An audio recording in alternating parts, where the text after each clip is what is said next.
반갑습니다. 쌤키입니다. 이번 영상에서는 무상증자 관련해서 말씀을 드릴까 합니다.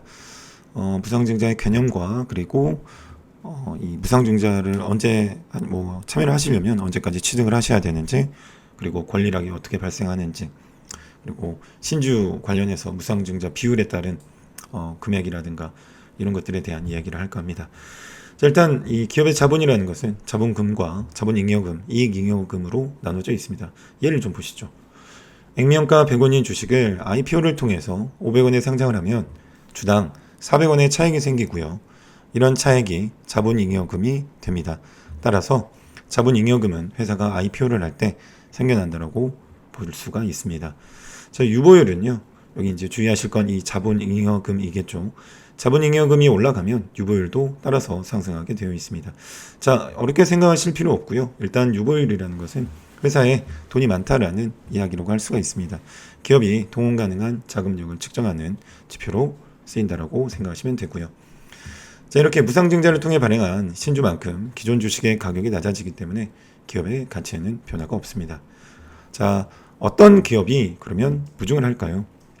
일단 좀 전에 봤지만 IPO를 통해서 자본잉여금이 생겨나게 된 최근에 1년 이내에 상장한 기업들이 아무래도 무증을 많이 하고 있고요.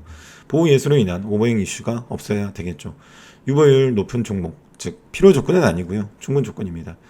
유통 주식 수가 적어 기관과 외국인의 비중이 적은 종목들이 무증을 많이 하고 있고요. 그리고 거래소는 거의 하지 않고요. 코스닥 기업이 많이 하고 있습니다. 자, 이렇게 무상증자를 하는 걸 하면 권리락 효과라는 게 생겨납니다.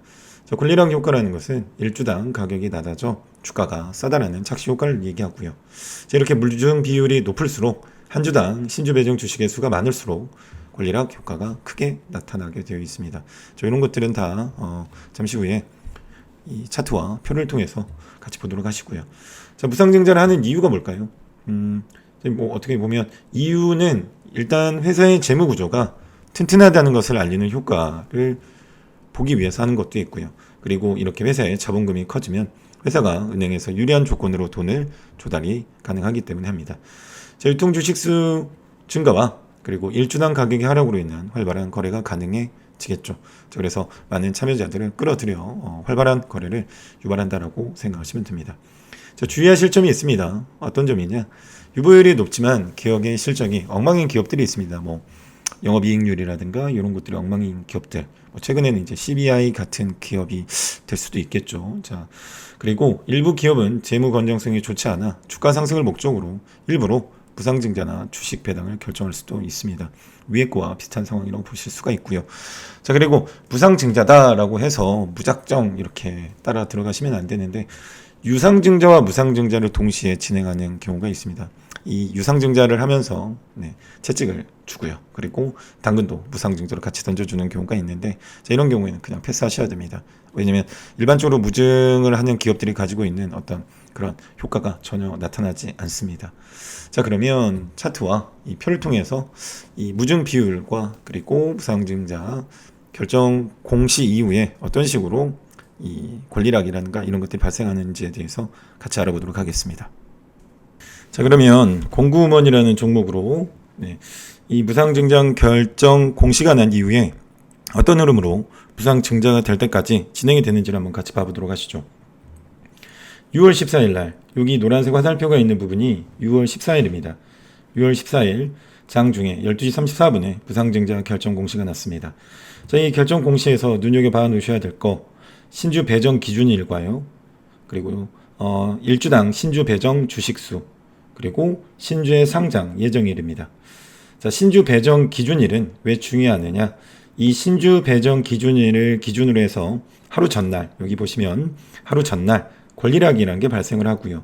그 전날, 즉 여기 6월 30일이라고 되어 있기 때문에 6월 29일 날 저기 권리락이 발생한 날이 6월 29일입니다. 6월 29일 날 권리락이 발생하고요. 그리고 이 권리락 가격은 그 전날 종가로 결정이 됩니다. 자, 전일 종가가 여기 표시상으로는 15,000원이라고 되어 있지만 얘가 1+5를 한 주식이기 때문에 원래 요날 종가는 9만 원이었던 걸로 기억을 합니다. 9만 원인데 1주 플러스 신주 배정한 주식을 더해서 6주가 되겠죠. 6주를 9만 원으로 나누면 15,000원이 됩니다. 자, 그래서 15,000원으로 설정이 되고요. 그리고 이 다음날 권리락이 발생하게 됩니다. 자, 그러면 언제까지 주식을 사야 되냐? 장 종료 후까지냐 아니면 시간 외까지 가능한가에 대한 문제가 있을 수도 있는데요. 시간 외에 사셔도 무상증자를 받으실 수는 있습니다. 다만 종가 장 종료할 때 생기는 이런 종가를 기준으로 하기 때문에 시간의 거래에서 만약 종가가 9만 원이었는데 시간의 거래 가격이 9만 2천 원이 된다 하더라도 이 9만 원에 대한 이 권리락 기준가가 결정이 된다라고 생각하시면 될 것 같습니다. 자, 이날 권리락이 발생하면서 여러분이 가지고 있는 예를 들어서 10주를 가지고 있다고 해보겠습니다. 이날 9만 원짜리 공구음원 주식을 10주를 가지고 계셨으면 90만 원이고요. 그리고 권리락이 발생한 날 15만 원으로 갑자기 줄어들게 됩니다. 네, 제가 가지고 있는 이 주식의 가격이 저만큼밖에 안 된다는 거죠. 자, 그러면 나머지 이 10주를 가지고 있다고 했기 때문에 한 주당 5주를 주면 50주가 이 신주 상장 예정일에 50주가 들어오게 됩니다. 자, 그러면 그때까지는 어떻게 할 수가 없느냐? 그건 아니고요. 아까 제가 이제 말씀드릴 때 눈여겨보실 부분이 있다고 그랬었는데 이 신주의 상장 예정일을 기준으로 해서 요 날이 7월 18일이죠. 자, 잘 보시면 요 날이 지금 7월 18일입니다. 하지만 이 잘 올라가던 주식이 7월 18일 이틀 전에 하한가를 가는 걸 보실 수가 있습니다. 그리고 그 다음 날도 거의 저가는 하한가를 찍고 종가는 마이너스 25.59%로 마감을 한 걸 보실 수가 있을 겁니다. 자, 보통이 아니죠. 일반적으로는 요 7월 18일, 즉 여기서 말했었던 신주의 상장 예정일 이틀 전부터 저희는 사실은 이 주식을 매도할 수 있습니다. 즉 권리 공매도라는 기능이 있는데요. 이 권리 공매도라는 기능은 방법을 간단하게 말씀을 드리면 주식 주문창에서요. 그리고 기타 주문으로 가셔서 권리 입고 예정 주식 매도 주문이라는 창이 있습니다. 여기를 클릭하시고 만약에 무상증자를 참여를 하셨다면 조회를 누르시면은 이 종목의 입고 예정 수량이 나오거든요. 이거를 이틀 전에 즉 여기가 지금 18일이었는데요. 이 18일 이틀 전부터 팔 수가 있는 거죠. 그래서 이날 하한가에 갔다라고 생각을 하시면 됩니다. 자, 그리고 이 권리락 전일에는 공시를 통해서 권리락이 얼마 가격으로 이루어진다라는 것도 말을 해주기 때문에 이제 그런 부분들을 참고를 하시면 될 것 같고요. 일단은 요때 이제 10주만 가지고 있는 상황이지 않습니까? 권리락이 생긴 날. 그러면 이 10주만 가지고 있는 경우에 요만큼 올라갔다가 이때 신주 10주를 잘 파르셔야 됩니다. 그래서 10주를 잘 파르시고 예를 들어서 어디가 우리의 손익 분기점이 되냐? 그러면 나머지 종목들, 나머지 50주가 15,000원 이상에서 팔리게 된다 그러면 여러분들은 무상증자에 성공적으로 참여하는 것이라고 보실 수가 있겠습니다. 자, 만약에 이 90만 원 10주를 요때 여기서 팔고 만약에 여기 꼭대기에서 팔았다고 해볼까요? 자, 그리고 이 무상증자 이틀 전인 요때 팔았으면 좋겠지만 이때는 이제 점하로 갔기 때문에 팔기가 어렵고요. 그 다음날 권리공매도를 통해서 만약에 15,000 시가가 지금 15,400원이고요. 고가가 16,000원입니다.